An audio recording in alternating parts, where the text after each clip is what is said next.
ધોરણ 6 ની અંદર આજે આપણે ધેર ઇઝ અને ધેર આર નો ઉપયોગ શીખીશું મિત્રો. ધેર ઇઝ અને ધેર આર એટલે ખાસ કરીને વાક્યની શરૂઆત કરવા માટે વપરાતા શબ્દો છે. કોઈ વસ્તુ કોઈ જગ્યાએ પડી હોય કાં તો કોઈ વસ્તુ કેટલી સંખ્યામાં છે તો એ જાણવા માટે ધેર ઇઝ અને ધેર આર નો ઉપયોગ કરવો પડે છે. કોઈ વસ્તુ આપણે કઈ જગ્યાએ પડી છે કે આપણે બુક છે ટેબલ ઉપર પડેલું છે, પુસ્તક ટેબલ પર પડેલું છે, ક્લાસમાં 15 વિદ્યાર્થીઓ છે તો આપણે ધેર ઇઝ અને ધેર આર નો ઉપયોગ થતો હોય છે મિત્રો. તો આપણે સૌ પહેલા જોઈએ કે ધેર ઇઝ અને ધેર આર ની ખાલી જગ્યાઓ પૂરતા શીખીશું. બરાબર? તો ખાલી જગ્યા અ બુક ઓન ધ ટેબલ. તો અહીંયા અ બુક છે, ટેબલ પર એક પુસ્તક છે તો ધેર ઇઝ આવે કે ધેર આર આવે? એક છે તો ધેર ઇઝ જ આવશે. શું આવશે મિત્રો? ધેર અને ઇઝ. બરાબર ને? હવે બીજું જુઓ, ખાલી જગ્યા monkeys in the cage. monkeys એટલે વાંદરાઓ. વાંદરાઓ પાંજરામાં છે તો there is ના આવે પણ there are આવે. બહુવચન છે એટલે there are monkeys in the cage. એટલે કે પાંજરામાં વાંદરાઓ છે. ત્રીજું જોઈએ, ખાલી જગ્યા a man near the gate. એક માણસ ગેટની નજીક છે તો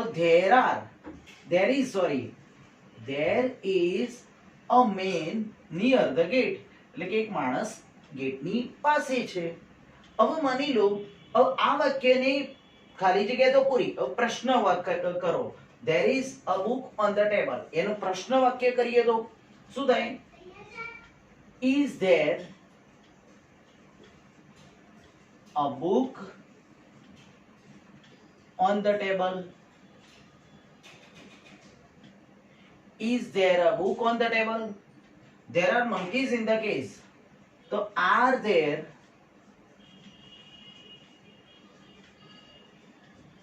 monkeys in the cage?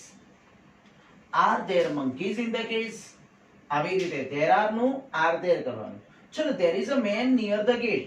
એટલે કે ગેટની પાસે એક માણસ છે તો there is નો પ્રશ્ન કરો તો is there a man near the gate? is there a man near the gate? હવે આપણે આ તો કર્યું. હવે એનો is there a book on the table એનો yes અથવા no માં જવાબ આપો.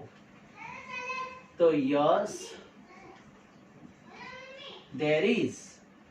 yes there is. No there isn't. no there isn't. હવે there are monkeys, આપણે are there monkeys in the cage?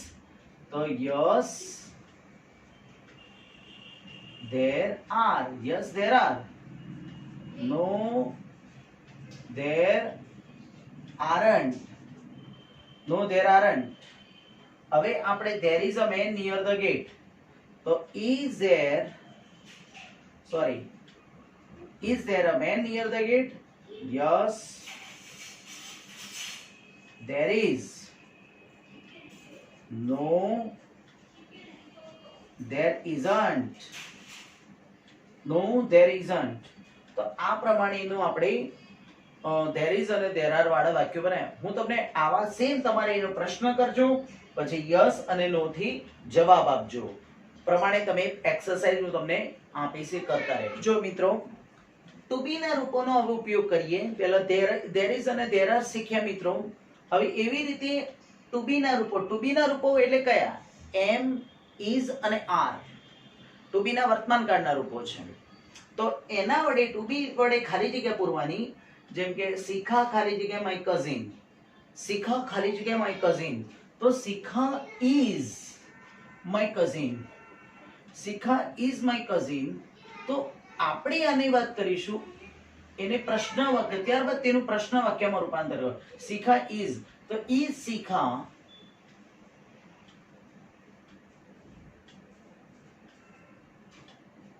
Is Shikha my cousin. શું શિખા મારી cousin છે? પોતાને સવાલ થાય નહીં. એટલે હંમેશા યાદ રાખવાનું, માય હોય તો માય નું શું કરવાનું? Your. cousin. Is Sikha your cousin? આ રીતે કરવાનું. હવે માની લો કે એ વાક્યનું યસ શીખા માટે સી ઇઝ અને no she isn't. Yes she is, no she isn't. બીજું વાક્ય બનાવીએ, ધ બોયઝ ખાલી જગ્યા playing. The boys are playing. છોકરાઓ રમી રહ્યા છે. તો આપણે એને પ્રશ્ન કરીએ, are the boys playing? Are the boys playing? No. Boys માટે શું વાપરવાનું? They. Aren't. No they aren't. અને યસ હોય તો yes they are. Yes they are. હવે આઈ ખાલી જગ્યા ક્લેવર સ્ટુડન્ટ. તો આઈ એમ અ ક્લેવર સ્ટુડન્ટ. આઈ એમ આવે ને, આઈ એમ અ ક્લેવર સ્ટુડન્ટ. તો હવે પોતાને સવાલ થતો નહીં કે એમ આઈ અ clever student. I am no M I a clever student પોતાને સવાલ થાય નહીં. એટલે શું કર્યું? આર યુ, શું તું હોશિયાર વિદ્યાર્થી છે? આઈ અને એનું યુ કરવાનું. યુ સાથે આર જ આવે. જોજો શું કરવાનું? યુ સાથે are. Are you a clever student? Yes I am. No I am not. બરાબર ને મિત્રો? તો આમાં હું તમને એક્સરસાઇઝ બીજી આપું છું, એ તમારે નોટમાં લખવાની છે. જો મિત્રો, હવે આપણે જોઈએ હેવ અને હેઝ વડે ખાલી જગ્યા પૂરવાની. આગળ તમે ધેર ઇઝ અને ધેર આર નો ઉપયોગ કર્યો. એના પછી તમે ટુ બી ના રૂપો એમ ઇઝ આર વડે ખાલી જગ્યા પૂરતા શીખ્યા. હવે આપણે જોઈશું હેવ અને હેઝ વડે ખાલી જગ્યા પૂરવાની. પણ હેવ અને હેઝ વડે ખાલી જગ્યા પૂરતા પહેલા હું તમને અહીંયા થોડી કોન્સેપ્ટ આપી દઉં છું. ટુ હેવ ના રૂપો આ ધ્યાન રાખજો. હવે આઈ સાથે હોય ને મિત્રો, આઈ સાથે હેવ જ આવે. શું આવે? I have. વી હેવ, મારી પાસે છે. આઈ હેવ, વી હેવ, અમારી પાસે છે. હવે અહીંયા જો યુ હેવ, તારી પાસે છે અથવા તો તમારી પાસે છે. યુ હેવ, તમારી પાસે છે. He has, she has, it અને હેઝ. જો હી હેઝ એટલે તેની પાસે છે, ઇટ હેઝ એટલે તેની પાસે છે, સી હેઝ એટલે તેની પાસે છે, ઇટ હેઝ એટલે તેની પાસે છે. હવે આ ત્રણેય હોય તો અહીંયા ધે હેવ થઈ જશે. શું આવશે? They have. એટલે આને પહેલો પુરુષ કહેવાય, આ બીજો પુરુષ કહેવાય, આ ત્રીજો પુરુષ કહેવાય, થર્ડ પર્સન. બરાબર? એટલે I have, we have, you have, you have. He she it સાથે હેઝ જ આવે અને તે સાથે હેવ. જો હી ની જગ્યાએ કોઈ નામ આપેલું હોય, સી ની જગ્યાએ કોઈ નામ એકવચન આપેલું હોય, ઇટ ની જગ્યાએ નામ, તો તમારે યાદ રાખવાનું હેઝ જ આવશે. હવે જો ધ ટીચર ખાલી જગ્યા book. The teacher has a book, has a book. શિક્ષક પાસે પુસ્તક છે. બરાબર ને?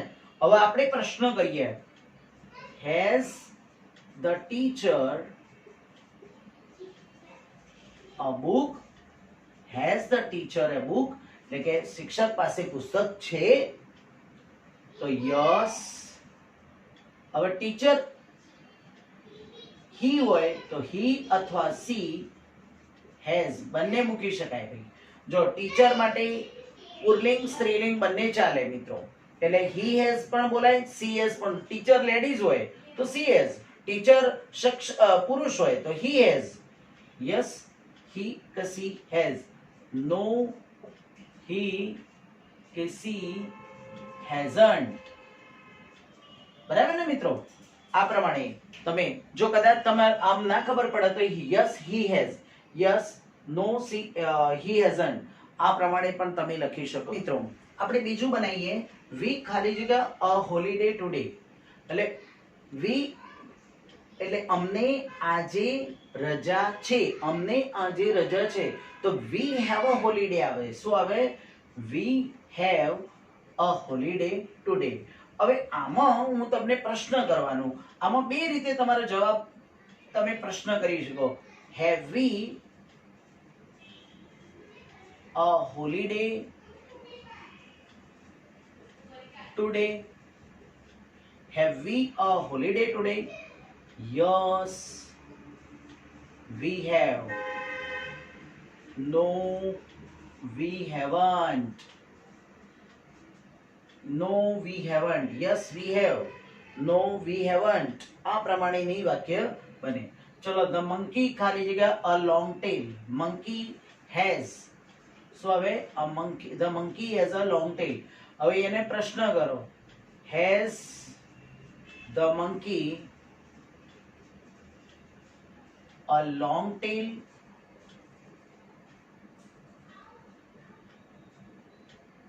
Has the monkey a long tail? પ્રશ્ન કરી દેવાનો. Yes. monkey માટે it વપરાય. Yes, it has. No આવે તો no, it hasn't.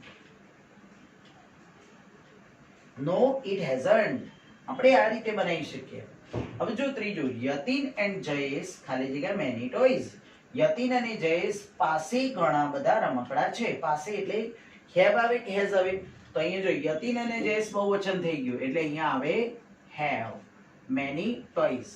તો હવે એને આપણે have Yatin and Jayesh many toys? Have Yatin and Jayesh many toys? Yes. Yes આવે તો yes. યતિન અને જયેશ માટે શું થઈ જાય? બહુવચન they have. Yes, they have. અને જો no આવે તો no, they haven't. HAVEN અને apostrophe. No, haven't. આ પ્રમાણેના વાક્ય રચના બનતી હોય છે. અને એક્સરસાઇઝ નોટમાં તમે બીજા વાક્યો હું બીજા આપીશ એ તમે નોટમાં ઉતારી દેજો.